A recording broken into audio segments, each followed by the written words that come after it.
Assalamualaikum. Waalaikumsalam, silahkan duduk Ibu. Iya Bu. Ya, baik Ibu, sebelum saya melakukan tindakan, saya menutup tirai terlebih dahulu ya Bu. Iya Bu.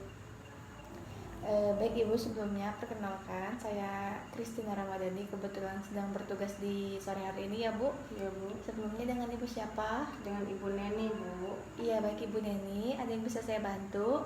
Ya Bu, jadi begini, saya tuh pengen menggunakan kontrasepsi atau saya tuh pengen menunda kehamilan terlebih dahulu Bu, tapi saya tidak mau memakai KB seperti KB pil, terus suntik maupun kondom Bu, karena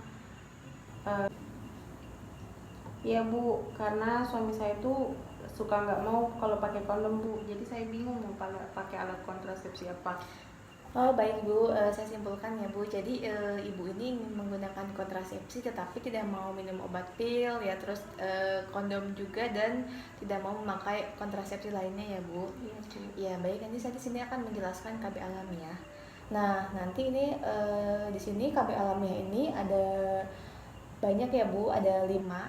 Nah nanti saya akan menjelaskan dibantu juga oleh alat media dan nanti waktunya sekitar 20 menitan ya Bu, nggak apa-apa? Iya Bu. Iya, sebelumnya apakah ada yang tanyakan lagi? Tidak ada Bu. Iya, tidak. Ibu sudah setuju ya?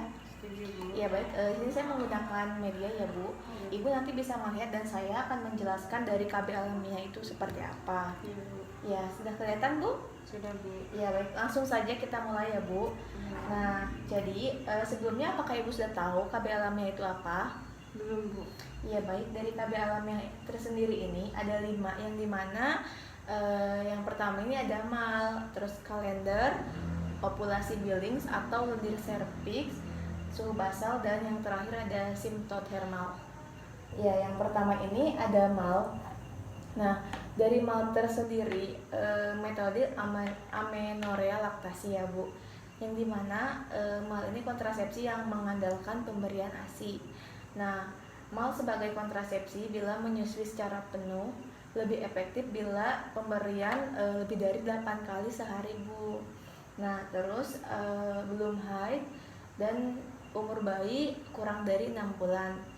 Nah, dari efektif sampai 6 bulan dan harus dilanjut dengan metode kontrasepsi lainnya Bu.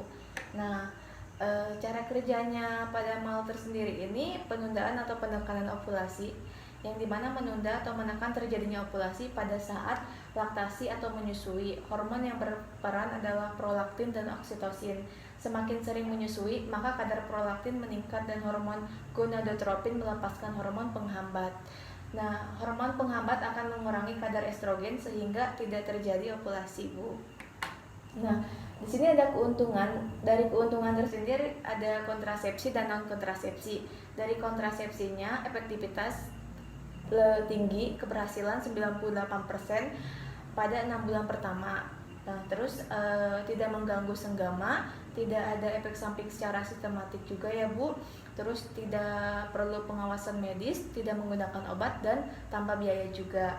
Nah, dari non kontrasepsinya ini, dari mulai ibu mengurangi perdarahan pasca persalinan, terus mengurangi resiko anemia dan meningkatkan hubungan psikologi ibu dan bayi. Nah, pada bayi tersendiri ini mendapatkan kekebalan pasif, mendapatkan antibodi perlindungan lewat ASI. Jadi seperti itu ya Bu. Terus asupan gizi juga yang terbaik dan sempurna untuk tumbuh kembang bayi yang optimal. Terus di sini ada keterbatasannya, perlu persiapan sejak perawatan kehamilan agar segera menyusui dalam 30 menit pasca persalinan. Terus mungkin sulit juga dilaksanakan karena kondisi sosial. Nah, efektivitas tinggi hanya sampai kembalinya haid sampai dengan 6 bulan dan tidak melindungi juga terhadap infeksi menular seksual ya Bu, termasuk virus hepatitis B dan HIV AIDS. Nah, yang dapat menggunakan mal ini ibu yang menyusui secara eksklusif, terus bayinya yang berumur kurang dari 6 bulan dan belum mendapat haid setelah melahirkan ya Bu. Nah, yang seharusnya tidak pakai mal ini sudah mendapat haid setelah bersalin, tidak menyusui secara eksklusif, bayinya sudah berumur kurang dari 6 bulan. Lanjut ya Bu, di sini ada catatan untuk mencapai keefektifan 98%, yang dimana ibu harus menyusui secara penuh, pola on demand ya Bu, dan menyusui 2 payudara. Nah, dari on demand ini menyusui sesering mungkin, yang minimalnya 2 jam sekali ya Bu. Terus bayi mengisap secara langsung dan sering menyusui selama 24 jam termasuk malam gitu ya Bu. Hindari jarak menyusui kurang dari 4 jam. Kita lanjut ya Bu. Nah, dari efek ketidaksuburan karena menyusui ini ada cara menyusuinya, terus sering menyusuinya, lamanya setiap kali menyusui, jarak antara menyusui dan kesungguhan menyusui. Nah, dari selanjutnya tadi kan ada mal, sekarang kalender. Nah, dari metode kalender ini sebelumnya apakah Ibu sudah tahu? Belum Bu. Ya, belum ya Bu. Nah, saya akan menjelaskan dari kalender ini. Metode kalender ini merupakan metode KB alamiah, KBA, yang paling tua. Nah, dari kalender ini terdapat bahwa ovulasi terjadi 14 hari sebelum menstruasi berikutnya ya Bu. Sedangkan dari ovulasi tidak selalu terjadi tepat selama 14 hari sebelum menstruasi, tetapi dapat terjadi antara 12 atau 16 hari sebelum menstruasi berikutnya. Nah, dari pengertian kalender ini, cara atau metode kontrasepsi sederhana yang dilakukan oleh pasangan suami istri dengan tidak melakukan senggama atau hubungan seksual pada masa subur atau ovulasi. Nah, dari manfaatnya saja dari kalender tersebut ada kontrasepsi dan konsepsi. Dari kontrasepsi ini sebagai alat pengendalian kelahiran atau mencegah kehamilan, dan manfaat konsepsi ini dapat digunakan oleh para pasangan untuk mengharapkan bayi dengan melakukan hubungan seksual saat masa subur atau ovulasi untuk meningkatkan kesempatan bisa hamil. Dari keuntungannya ini, metode kalender ini atau pantang berkala lebih sederhana, terus dapat digunakan oleh setiap wanita yang sehat juga, dan tidak membutuhkan alat atau pemeriksaan khusus dalam penerapannya, dan tidak mengganggu juga pada saat berhubungan seksual ya Bu. Terus tidak juga memerlukan biaya. Dari keterbatasannya memerlukan kerjasama yang baik antara suami dan istri ya Bu. Terus harus ada motivasi, dan pasangan suami istri tidak dapat melakukan hubungan seksual setiap saat Bu. Terus pasangan suami istri harus tahu masa subur dan masa tidak suburnya. Terus harus mengamati juga siklus menstruasinya ya Bu. Dari efektivitasnya tersendiri, dari metode kalender ini akan lebih efektif bila dilakukan dengan baik dan benar ya Bu. Nah, sebelum menggunakan metode ini, pasangan suami istri harus mengetahui masa subur. Masa subur setiap wanita tidaklah sama ya Bu. Perlu pengamatan minimal 6 kali siklus menstruasi. Nah, selain itu juga metode ini juga akan lebih efektif bila digunakan bersama dengan metode kontrasepsi lainnya ya Bu. Angka kegagalan penggunaan metode kalender adalah 14 hari per 100 tahun per 100 wanita per tahun. Nah, ada faktor penyebab metode kalender tidak efektif, yang dimana penentuan masa tidak subur didasarkan pada kemampuan hidup sel sperma dalam saluran reproduksi ya Bu. Jadi sperma mampu bertahan selama 3 hari. Terus dari penentuan masa tidak subur dengan didasarkan pada siklus menstruasi tersendiri ya Bu. Nah, dari penerapannya ini, hal yang perlu diperhatikan pada siklus menstruasi wanita ada 3 tahapan, yang dimana ada masa tidak subur sebelum ovulasi, terus masa suburnya, dan masa tidak subur setelah ovulasi. Nah, perhitungannya ini pada masa subur ini akan efektif bila siklus menstruasinya normal, yaitu 21 sampai 35 hari. Nah, kita lanjut. Bila haid teratur 28 hari, hari pertama dalam siklus haid dihitung sebagai hari ke-1 dan masa subur adalah hari ke-12 hingga hari ke-16 dalam siklus haid Bu. Nah, bila haid tidak teratur ini, jumlah hari terpendek dalam 6 kali siklus haid dikurangi 18. Hitungan ini menentukan hari pertama masa subur. Jumlah hari terpanjang selama 6 siklus haid dikurangi 11. Nah, kita lanjut ya Bu ke ke ovulasi billing atau yang tadi saya maksud lendir serviks. Sebelumnya apakah Ibu sudah tahu lendir serviks? Sudah Bu, tapi untuk masa suburnya sendiri saya belum tahu caranya seperti apa. Iya baik, saya akan menjelaskan ya Bu. Nah, dari metode KB dengan menggunakan lendir serviks ini yang terjadi karena adanya perubahan hormon estrogen ya Bu. Nah, langsung saja, dari metode yang aman dan ilmiah untuk mengetahui kapan masa subur wanita ini, metode ini dapat dipakai maaf sebentar ya Bu. Iya. Dari metode ini dapat dipakai baik untuk menjadi hamil maupun untuk menghindari atau menunda kehamilan ya Bu. Sebenarnya metode ini sangat sederhana sih Bu, murah dan mudah diterapkan karena berdasarkan pengamatan diri sendiri terhadap gejala-gejala yang secara alamiah dialami oleh setiap wanita yang normal. Dari kegunaannya tersendiri, ada suami istri dapat merencanakan kapan mau hamilnya, terus berapa lama tidak ingin hamil, kapan ingin hamil lagi, dan jenis kelamin anak yang diinginkan ya Bu. Macam-macam lendir, hari-hari kering setelah darah haid bersih, ibu mempunyai 1 sampai beberapa hari tidak terlihat adanya lendir.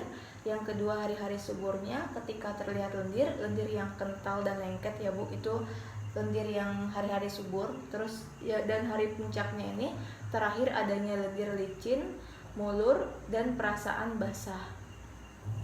Lanjut, ciri-ciri lendir seperti ini ya Bu, dari pasca haid ini kental, berawan kuning atau putih ya Bu. Terus dari mendekati ovulasi bertambah agak kental sampai tipis. Dari warnanya campuran berawan dan jernih. Terus dari ovulasi maksimum sangat tipis dan licin. Dari warna jernih dan post ovulasi berkurang. Terus tipis dan warnanya campuran berawan dan jernih. Dan mendekati haid ini minimal kental dan berawan. Syarat metode ovulasi ini dari pihak istri ini harus perlu membiasakan diri untuk memperhatikan tubuh sendiri. Nah, dari khususnya dalam hal lendir ya Bu, untuk dapat mengerti dan memastikan kapan masa suburnya, dan untuk di tahap permulaan mutlak perlu mengadakan pengamatan dan pencatatan. Dari pihak suami perlu kerelaan untuk menyesuaikan diri dengan keadaan tubuh istrinya dalam hubungan seksual ya Bu. Nah, dari pedoman pencatatannya ini mempelajari jenis lendir selama 1 siklus haid. Jadi ibu harus mempelajari dan mengamati jenis lendir apa saja gitu ya Bu. Nah, yang kedua ini menghindari hubungan kelamin dulu. Jadi jangan ibu harus menghindari dari hubungan kelamin dulu ya Bu selama 1 siklus menstruasi. Terus mengisi formulir juga setiap hari.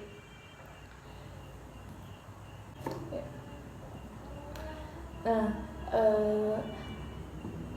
dari ibu sendiri bila ingin punya anak ini, perhatikan hari-hari tampak lendir, licin dan basah. Terus hari-hari lendir licin dan basah ini digunakan untuk senggama ya Bu. Terus untuk mempertinggi kesuburan juga sebaiknya suami mengadakan pantang senggama selama beberapa hari sebelum mengadakan hubungan kelamin atau senggama supaya spermanya banyak. Nah, dari bila ibu menginginkan anak lelaki, senggama dilakukan pada hari terakhir adanya lendir basah dan licin, hari puncak subur, dan hari berikutnya hari ovulasi ya Bu. Terus lanjut ya Bu, tidak menginginkan anak. Jika ibu belum ingin gitu ya Bu, nah dari pantang senggama selama 1 siklus sehingga dapat mengenali pola kesuburan dan pola ketidaksuburan. Terus menghindari senggama juga pas ibu sedang haid ya Bu. Terus hari kering setelah haid aman untuk bersenggama dengan aturan selang-seling. Dari kita lanjut lagi ya Bu. Nah, dari suhu basal ini, suhu tubuh basal adalah suhu terendah yang dicapai oleh tubuh selama istirahat atau dalam keadaan istirahat tidur. Nah, pengukuran suhu basal ini bisa dilakukan di pagi hari ya Bu. Jadi segera setelah bangun tidur dan sebelum melakukan aktivitas lainnya. Ibu bisa sebelum pas ibu pagi-pagi sudah bangun, ibu langsung mengecek ya Bu suhu ibu. Nah, dari pencatatan suhu basal untuk mengetahui kapan terjadinya masa subur atau ovulasi ya Bu. Nah, suhu normal ini sekitar 35 sampai 36 ya Bu. Manfaat dari suhu basal ini ada konsepsi dan kontrasepsi. Metode suhu basal tubuh berguna bagi pasangan yang menginginkan kehamilan ya Bu. Untuk kontrasepsinya tersendiri, metode suhu basal tubuh berguna bagi pasangan yang menginginkan menghindari atau mencegah kehamilan. Dari tingkat efektifannya ini 80% atau 20-30 kehamilan per 100 wanita per tahun ya Bu.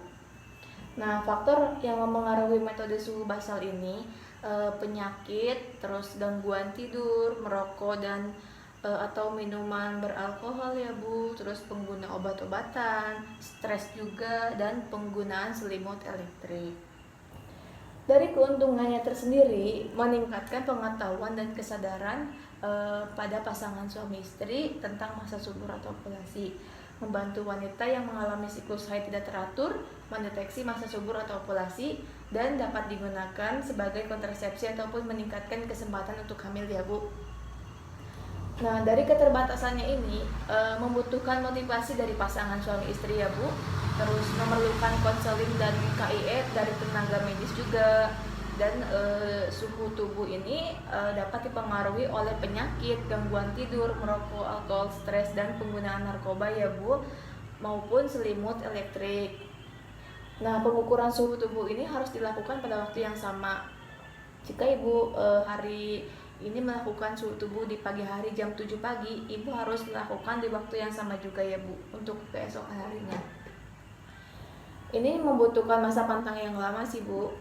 Nah, dari petunjuk bagi pengguna metode suhu basal ini, catat suhu Ibu pada kartu yang telah tersedia ya Bu. Terus Ibu jangan sampai lupa untuk pencatatnya ya Bu. Terus abaikan setiap suhu tinggi yang disebabkan oleh demam atau gangguan lain.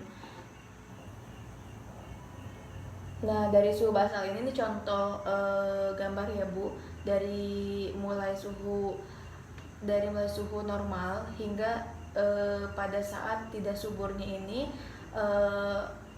suhunya ini mencapai 36,7 seperti itu ya Bu. Nah, yang terakhir ini ada simptotermal, yang dimana simptotermal ini antara gabungan yaitu suhu dan ovulasi Billings yang tadi lendir cervix ya Bu. Ini adalah gabungan dari dua metode ini. Nah, dari petunjuknya ini, setelah darah haid berhenti, Ibu dapat bersenggama pada malam hari kering atau aturannya selang-seling ya Bu. Terus masa subur ini dimulai dari munculnya lendir tidak melakukan hubungan seksual sampai masa subur berakhir, dan yang terakhir ini pantang bersenggama berakhir sampai hari puncak lendir dan aturan perubahan suhu. Dan ini contohnya gambar yang tadi saya jelaskan ya Bu, sama tidak suburnya dan ada suburnya. Nah, sudah Bu, sekian yang saya jelaskan. Ya baik, sebelumnya apakah ada yang tanyakan lagi Bu? Sudah Bu. Sudah Bu. Ya baik Bu, saya akan mengevaluasi kembali yang tadi saya jelaskan dari metode alamiah ya Bu. Ya, sebelumnya dari metode alamiah ini terdapat 5, yaitu yang pertama itu yang mali tubuh yang menyusui, terus ada kalender, terus ada dari suhu, terus ada dari lendir, terus sama yang gabungan antara suhu sama lendir di tubuh. Iya, yang gimana sebut simptotermal ya Bu. Oh iya. Iya, baik Ibu, saya rasa Ibu sudah cukup mengerti ya Bu. Iya, terima kasih Ibu telah kooperatif dalam mendengarkan atau menjelaskan yang saya jelaskan tadi ya Bu. Ya, sebelumnya kita ada yang tanyakan lagi ya Bu. Iya Bu. Ya baik, cukup sampai di sini saja. Ya, jika tadi dari penjelasan saya kurang dimengerti sama Ibu, mohon maaf ya Bu. Ya, terima kasih Bu atas waktunya. Iya Bu. Ya, sehat-sehat. Nanti bila ada keluhan atau apapun Ibu bisa datang ke sini lagi ya Bu. Iya Bu. Saya Terima pamit dulu ya Bu. Ya.